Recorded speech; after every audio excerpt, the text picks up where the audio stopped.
Hello friends, this video on chemical reactions and equations part 9 is brought to you by examfear.com. No more fear from exam. Before watching this video, please make sure that you have watched part 1 to part 8.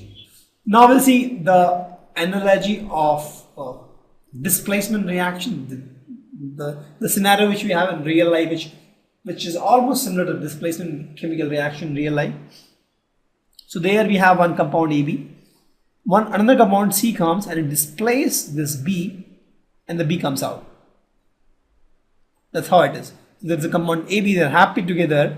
One guy comes C and C displaces this guy because A is attracted more towards B, or something happens, right? You apply some heat to something, so this becomes AC plus B. For example, in the real life, let this guy be A who is dancing happily with his partner and the partner is B. Right? So they're happily dancing. Now the instructor sees one more girl come and she's also a good dancer. Now the instructor sings, but nothing happens, right?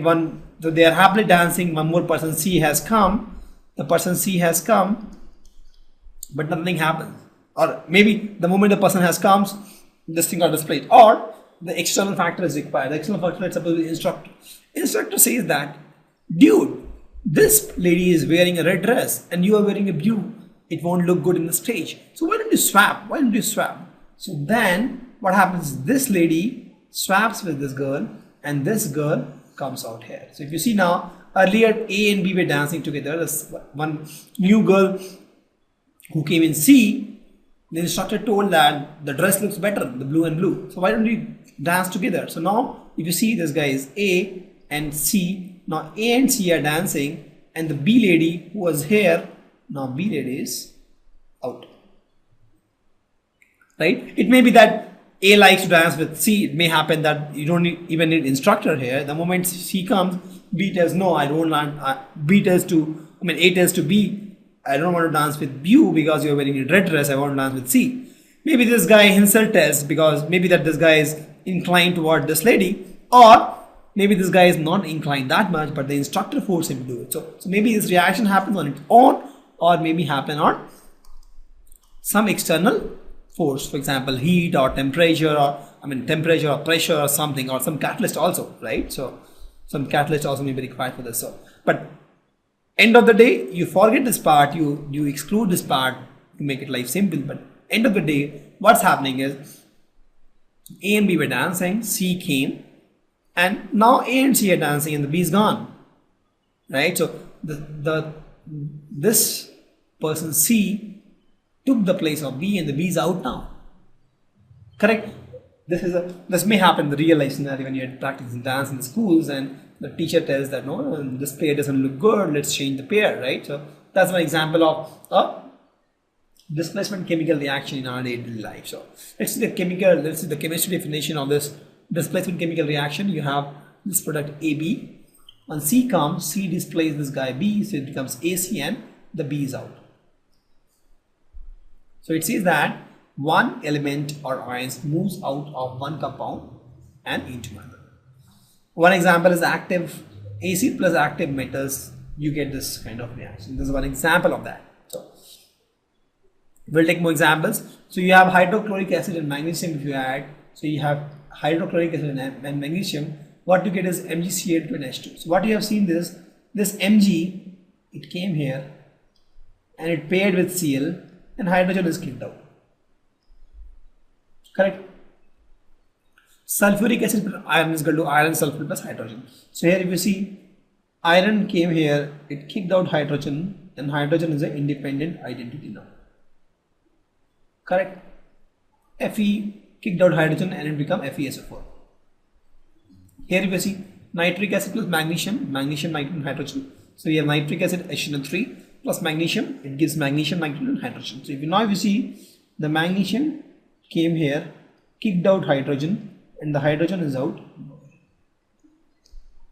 right? And magnesium and nitrate become magnesium nitrate.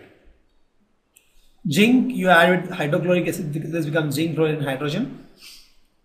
Zinc and hydrochloric acid, if you see the zinc guy overtake this guy HCl, hydrogen is kicked out and this guy is out.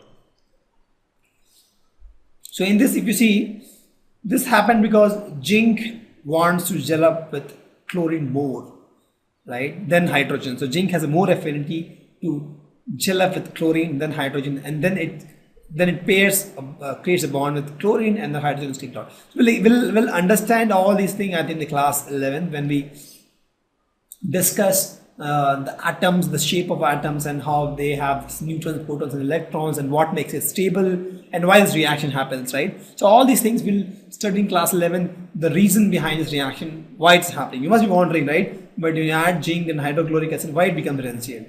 This is the answer to this, but now it will be too difficult for you guys to understand because in class 10th now.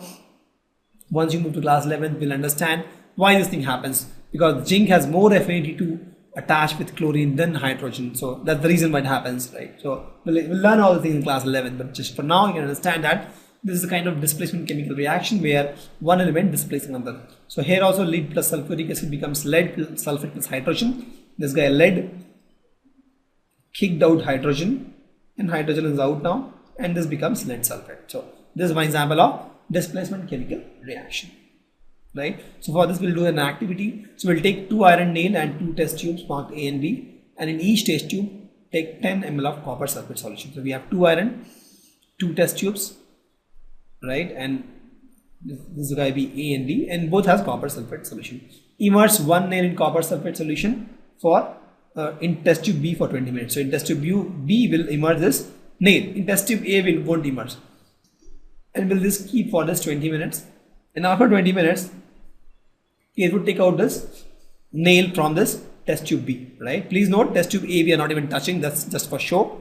We'll compare this later. Test tube B is something which we are doing stuffs now. So test tube B we have put this for 20 minutes. It's all copper sulfate solution, right? Now after 20 minutes take out this guy nail. So we'll see that after 20 minutes the color change. The color of copper sulfate also change, and the color of nail also change. And we'll take out this guy after 20 minutes. Now compare the intensity of the blue color of copper sulfate solution. If you see, this guy is dark now and this guy is light. Both are copper sulfate, but this guy become lighter. And also if you see if you compare the nails also, they are different. There's more blackish now, right? So both has changed. The nail color has changed and the copper sulfate solution has changed. What has happened? What has happened is you had this iron that is the nail. In this you dipped with copper. You dipped this guy in copper sulfate solution. What you got is FeSO4. So now this guy is FeSO4, right? And this guy is a little copperish. This is not black actually. This guy should be a little copperish color. So this guy is a copper. This guy is a copper. This guy got a layer of copper here, right? So this guy is a copperish color, and this should not be black. There's some issue with the animation. This guy should be a little copperish color, and this guy becomes a lighter color because FeSO4 is lighter and CuSO4 is darker. So that's how it happened. This CuSO4 become FeSO4, and this iron got a layer of copper. Thank you. Visit examfear.com to watch free educational videos, try free online tests, get the best quality study materials, study from the best tutors and mentors, and much more. Thanks once again.